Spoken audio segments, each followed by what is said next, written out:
Tanah Sereal patokannya. Pangkalan Bambu, Kapuran 1, terima kasih monitor. Api melahap habis bangunan di kawasan padat penduduk Jalan Pekapuran Raya Tanah Sereal, Tambora, Jakarta Barat, Jumat dini hari.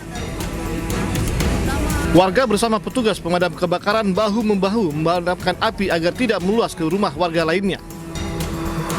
Api akhirnya dapat dikuasai setelah 18 unit mobil pemadam kebakaran dikerahkan ke lokasi kejadian.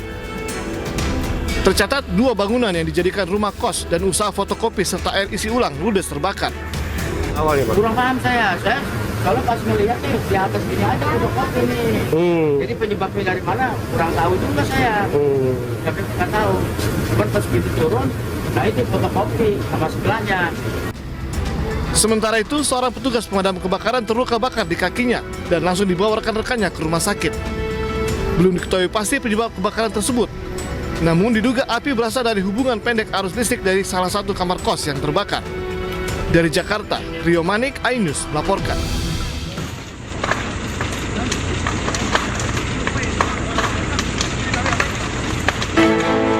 Kebakaran hebat melanda tempat pembuangan sampah atau TPS Liar Limbo Cinere. Kebakaran cepat membesar dan merambat lantaran area tersebut memang dipenuhi sampah yang mudah terbakar. Turun bang, turun. Bawa lagi terus ke kiri. Bawah terus ke kiri. Ada. Petugas pemadam kebakaran pun mengalami kesulitan lantaran akses jalan sulit dilewati armada besar. Hanya mobil damkar kecil yang bisa masuk. Tak hanya itu, sumber air pun sulit sehingga armada harus mencari sumber air yang lokasinya jauh dari tempat kebakaran untuk mengisi air. Berapa tadi Bapak keluar tadi? Sekitar jam 10-an lah. 10-an. Itu udah gede apinya ya, Pak? Udah gede. Ada suara nggak sih Pak? Ada suara ledakan? Ya, ada suara. Oh, sempat ada suara ledakan gitu, Pak? Iya, Ini udah sering Pak? sering. Ini udah berapa kali Pak? Karena nggak salah kayak 3 kali sih. Oh, 3 kali ya. Dalam waktu setahun atau? Setahun ini, Pak? Ya tahun ini. Oh, tahun ini. Tahun ini 3 kali? Iya. Dan selalu malam atau gimana sih Pak? Ya, malam. Malam terus ya, Pak? Malam terus. Warga di sekitar lokasi pun mengungsi ke lapangan terdekat. Sementara puluhan petugas Dinas Kebakaran Kota Depok terus berjibaku memadamkan api hingga padam. Dari Depok, Jawa Barat, Iyung Rizky, iNews melaporkan. Ya, bisa untuk membahas terkait pertandingan Bahrain menghadapi Indonesia tadi malam sudah tersambung melalui Zoom dengan pengamat sepak bola M. Kusnaini. Selamat siang Bung Kus. Ini langsung saja kita ke informasi terkait kontroversi keputusan wasit pertandingan tadi malam. Bagaimana tanggapan Anda? Iya, secara keseluruhan kita harus mengapresiasi penampilan timnas kita yang sangat baik ya, bermain di kandang lawan tapi kita mampu menunjukkan permainan yang cukup berkualitas yang membuat Bahrain sangat kerepotan, bahkan kita juga sempat memimpin lebih dulu dengan skor 2-1 sebelum akhirnya harus mengakui bahwa pertandingan tidak bisa kita menangkan dan hanya berakhir dengan imbang. Dari sisi pertandingan seperti itu. Kemudian dari sisi kepemimpinan wasit mungkin yang banyak menjadi pembicaraan orang. Memang saya juga melihat bahwa kepemimpinan wasit ini dalam beberapa aspek menurut saya keputusan-keputusannya memang patut dipertanyakan. Meskipun kalau soal kepemimpinan wasit kan memang itu wilayah wasit yang tidak bisa kita ganggu gugat ya. Keputusan akhir memang di tangan wasit. Tapi ada beberapa keputusannya yang memang kalau dikaji lebih dalam itu memang keputusannya bisa dipertanyakan gitu ya. Ya, apakah memang Indonesia nanti bisa mengajukan protes terhadap wasit tersebut ke FIFA? Ya, kalau secara hasil apa yang sudah terjadi di lapangan tidak akan bisa diubah ya. Kalaupun Indonesia protes sifatnya hanya untuk evaluasi dengan harapan bahwa di pertandingan-pertandingan selanjutnya kita tidak lagi mendapatkan wasit yang punya rekam jejak tidak begitu bagus ketika memimpin pertandingan timnas Indonesia. Itu hal yang mungkin bisa kita lakukan. Nggak apa-apa kita melakukan semacam surat ke FIFA untuk meminta agar ada semacam koreksi ke FIFA, ke AFC gitu ya, supaya pemilihan wasit dievaluasi sehingga nanti di pertandingan selanjutnya tidak ada keputusan-keputusan yang merugikan. Tapi hasil akhir di lapangan itulah yang terjadi dan kita harus terima sebagai sebuah hasil yang meskipun pahit tapi kita harus terima. Apakah kedepannya mungkin kita akan bertemu dengan wasit tersebut atau enggak mungkin ada pergantian wasit nantinya ketika Bahrain datang ke Indonesia? Oh, kalau soal keputusan siapa yang menjadi pemimpin pertandingan itu kan bukan wilayah kita ya. Kita sebagai tuan misalnya gitu ya. Ya kita hanya menerima penunjukan itu. Makanya kalau kita melayangkan surat sekarang, tujuannya sebagai warning agar di pertandingan-pertandingan selanjutnya kita tidak lagi mendapatkan wasit yang punya rekam jejak merugikan gitu ya. Itu tujuannya kan itu. Tapi tidak mengubah hasil akhir pertandingan. Oke, bagaimana Anda melihat Timnas Indonesia secara keseluruhan prosesnya dari awal hingga saat ini mereka terbentuknya great team? Iya, menurut saya sih ini tim yang kuat ya dengan materi pemain yang semakin hari semakin lengkap. Kekurangan-kekurangan di beberapa posisi pelan-pelan dibenahi meskipun memang masih kita butuh pemain yang lebih kuat lagi di posisi depan, di posisi penyerang. Tapi secara keseluruhan tim ini semakin lama semakin kuat. Permainan mereka juga semakin kompak karena Sintayong ini konsisten dalam hal memilih pemain. Dia memilih beberapa pemain yang secara reguler dipertahankan dari pertandingan ke pertandingan. Memang ada perubahan beberapa pertandingan keluar masuk, tapi sifatnya hanya melengkapi. Kerangka tim tidak banyak diubah. Itu yang membuat penampilan timnas semakin hari terus semakin membaik. Hanya saja memang untuk kasus dua pemain baru yang terakhir bergabung, ada Misirhar dan ada Eliano, memang waktu bergabungnya terlalu mepet ya. Seandainya mereka bisa bergabung lebih lama, mungkin kontribusi mereka juga bisa lebih baik. Karena dua pemain ini terlihat jelas cukup berkualitas ya. Di pertandingan kemarin, keduanya mampu menunjukkan performa yang baik, yang membantu membuat tim ini lebih kuat lagi. Tadi Anda sempat mention terkait dengan kekurangan untuk timnas sendiri. Apa yang menjadi catatan menurut Anda yang harus diperbaiki untuk pertandingan selanjutnya? Iya, yang pertama kita masih harus memperbaiki penyelesaian akhir ya, karena ini masih merupakan salah satu area di mana kita bisa melakukan improvement ya. Yang kedua, saya juga mendorong timnas melakukan evaluasi secara komprehensif, bagaimana kita bisa lebih fokus di akhir pertandingan. Ini kan dalam sepak bola, istilahnya ada 15 menit pertama, ada 15 menit akhir. Itu adalah momen-momen krusial, di mana kadang-kadang di 15 menit pertama pemain belum siap, belum in dengan suasana pertandingan, dan itu kadang-kadang dimanfaatkan oleh tuan rumah. 15 menit terakhir adalah momen di mana tim mulai merasakan kelelahan yang sangat berat, dan disitulah konsentrasi menurun, dan itu kadang-kadang menjadi momen di mana tim-tim tertentu bisa memanfaatkannya untuk mencetak gol. Nah, dalam kasus Indonesia, kebobolan di menit-menit akhir ini bukan sekali ini terjadi, sudah kali terjadi. Karena itu mungkin ada baiknya kita juga, di samping kita juga memprotes kepemimpinan wasit, kita juga saya pikir perlu mengevaluasi diri kita sendiri, penampilan timnas sendiri. Kita harus bisa memperbaiki konsentrasi di menit-menit akhir, sehingga kita tidak bergantung kepada keputusan wasit yang kontroversial itu. Kita bisa memperbaiki konsentrasi di menit-menit akhir, sehingga tidak mudah kebobolan di situasi yang sangat krusial. Karena sebetulnya secara umum permainan kita sudah baik. Tinggal bagi konsentrasi di menit-menit akhir, karena memang kita paham bahwa di menit-menit akhir itu pemain sudah sangat kelelahan, tapi pelatih bisa melakukan upaya untuk membuat konsentrasi pemain tetap maksimal dan tidak ada kesalahan-kesalahan yang merugikan bagi tim. Oke, Bungkus, ini mungkin yang terakhir, ini terkait dengan peluang kita masuk ke Piala Dunia 2026. Gimana menurut Anda?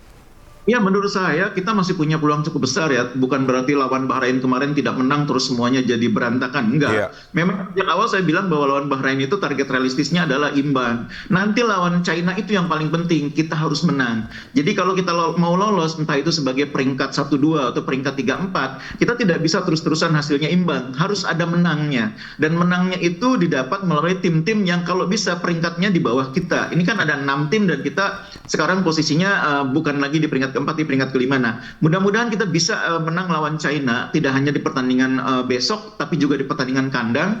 Karena kalau kita tidak menang lawan China, kita akan sulit untuk bersaing di posisi 3-4 nanti.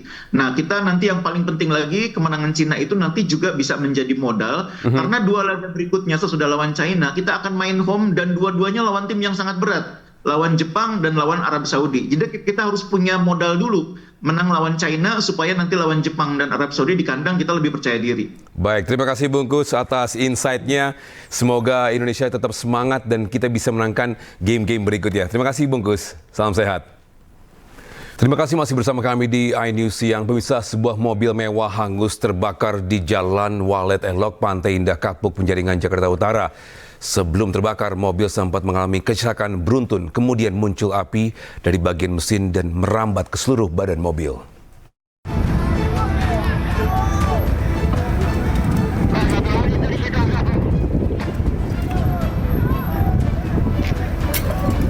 Api dengan cepat membesar dan membakar habis keseluruhan mobil mewah di Jalan Walet Elok, Pantai Dakapuk, Penjaringan, Jakarta Utara. Mobil mewah dengan nomor polisi B126 LIT yang dikendarai satu orang ini terbakar tepat di jalan eksit tol Kapuk Muara menuju Pantai Indah Kapuk. Sebelum terbakar, mobil mewah berwarna putih ini mengalami tabrakan beruntun. Tidak berselang lama diduga api muncul dari bagian mesin dan merambat ke seluruh bodi mobil. Diduga karena dari tabrakan beruntun itu objek mobil Alphard ini terbakar karena ada arus yang mungkin ada yang konslet dari elektriknya. Tidak ada korban jiwa dalam peristiwa ini dan api dapat dipadamkan dengan 2 unit mobil pemadam kebakaran selama 1 jam. Kini kasusnya ditangani oleh Polsek Penjaringan, Jakarta Utara. Dari Jakarta, Sofyan Firdaus, iNews melaporkan. Pemirsa, unjuk rasa puluhan warga di kantor desa Legon Kulon, Subang, Jawa Barat diwarnai kericuhan. Warga merobohkan gerbang kantor desa dan melemparkannya ke sungai. Lantaran kesal kepala desa menghindari saat didemo warga terkait dugaan pungli pembuatan sertifikat tanah.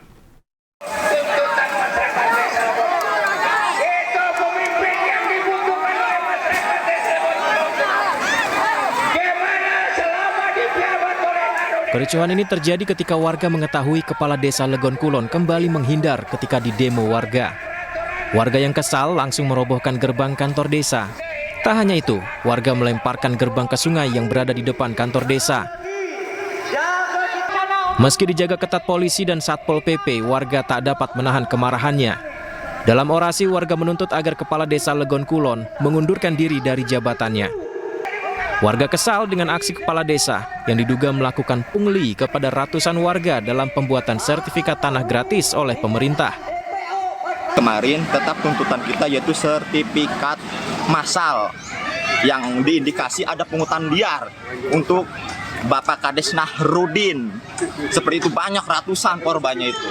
Saya sekarang menuntut Nahrudin untuk segera mundur secara legowo. Warga juga mengaku akan terus berunjuk rasa sampai tuntutan mereka dipenuhi oleh kepala desa. Dari Subang, Jawa Barat, Yudi Haryawan Juanda, iNews melaporkan. Dan bisa untuk mengetahui kondisi terakhir pelajar yang kritis usai duel dengan kakak kelasnya, saat ini kami terhubung melalui Zoom dengan orang tua korban, Bapak Mukti di Jakarta. Selamat siang, Pak Mukti. Sebelumnya kami turut prihatin dengan apa yang terjadi dengan anak Bapak. Pak, boleh beritahu kami atau bagaimana kondisi anak Bapak sekarang? Terima kasih banyak Pak atas keprihatinan ini. Sekarang anak saya masih di ruangan ICU Pak, di rumah sakit Budi Asih. Iya. Ya. Ya, Pak Mukti mungkin bisa konfirmasi ke kami, apakah benar anak Bapak ini berkelahi dengan kakak kelas hingga menyebabkan pendarahan di bagian kepala?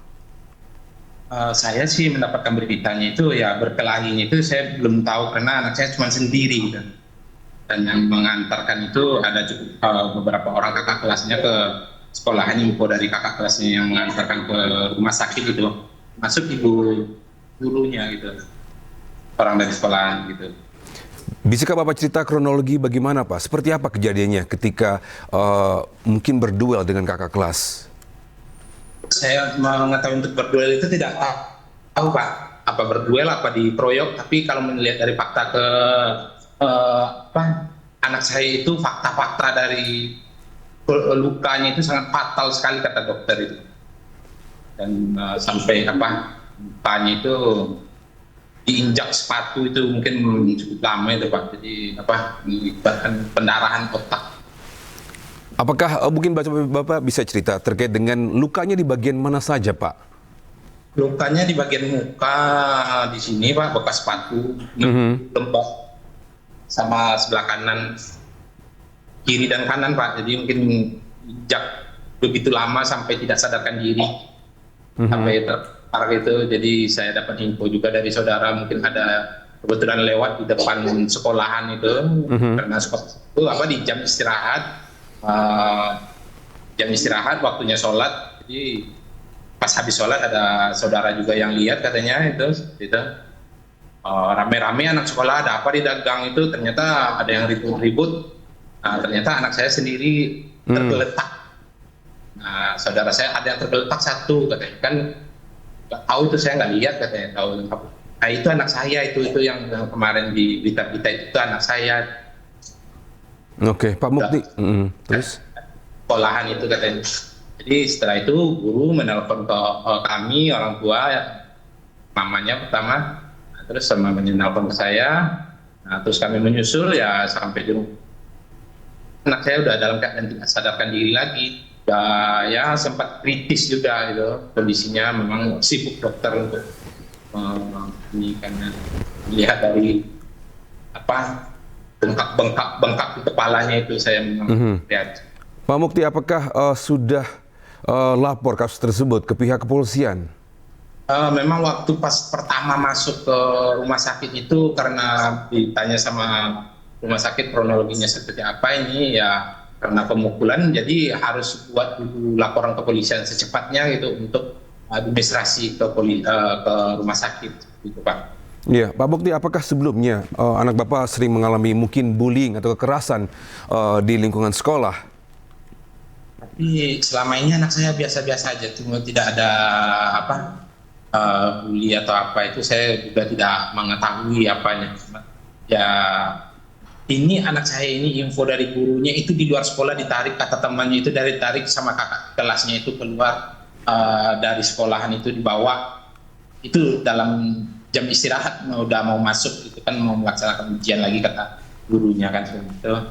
Nah, terus rame-rame sudah ada banyak yang menunggu cerita dari yang membawa anak saya itu. Baik, Pak Mukti, mungkin terakhir harapan Bapak atas kasus tersebut, apa yang Bapak harapkan?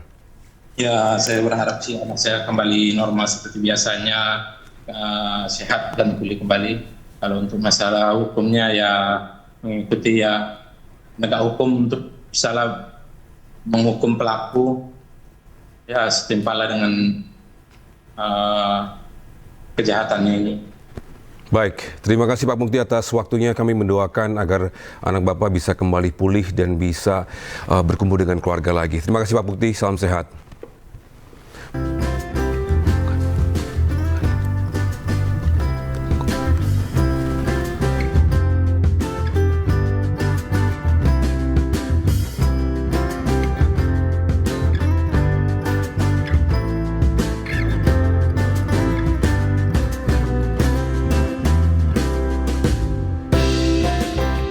Bisa di acara pamitan Presiden Jokowi dan Ibu Negara Iriana melakukan sesi foto bersama di tangga depan Istana Kepresidenan. Foto bersama dilakukan secara bergantian, mulai pegawai istana, unsur pengamanan, petugas kebersihan hingga jurnalis. Momen itu pun berubah menjadi haru lantaran hanya tinggal hitungan hari pemerintahan Presiden Joko Widodo akan berakhir. Pada tanggal 20 Oktober, ini hari Minggu mendatang, Presiden terpilih Prabowo Subianto akan dilantik menggantikan Jokowi yang purna tugas.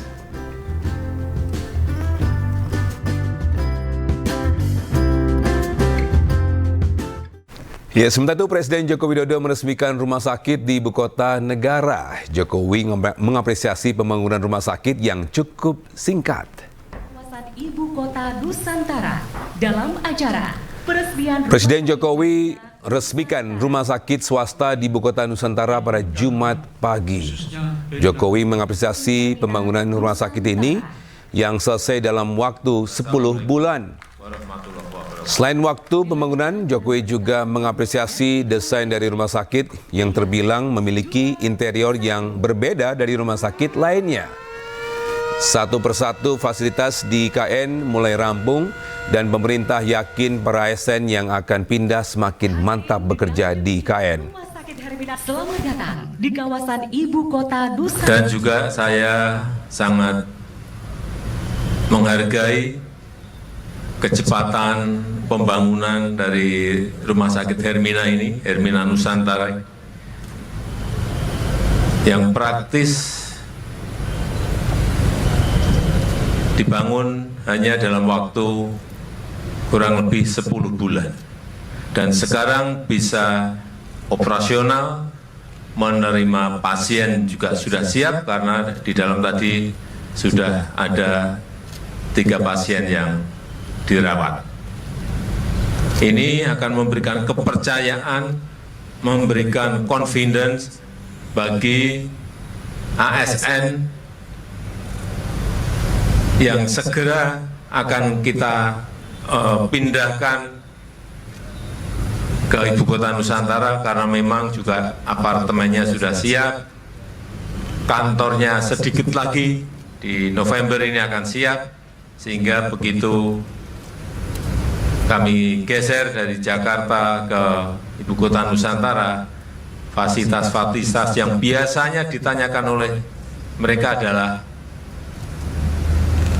Pak, kalau anak-anak kami sakit, ada rumah sakitnya. Saya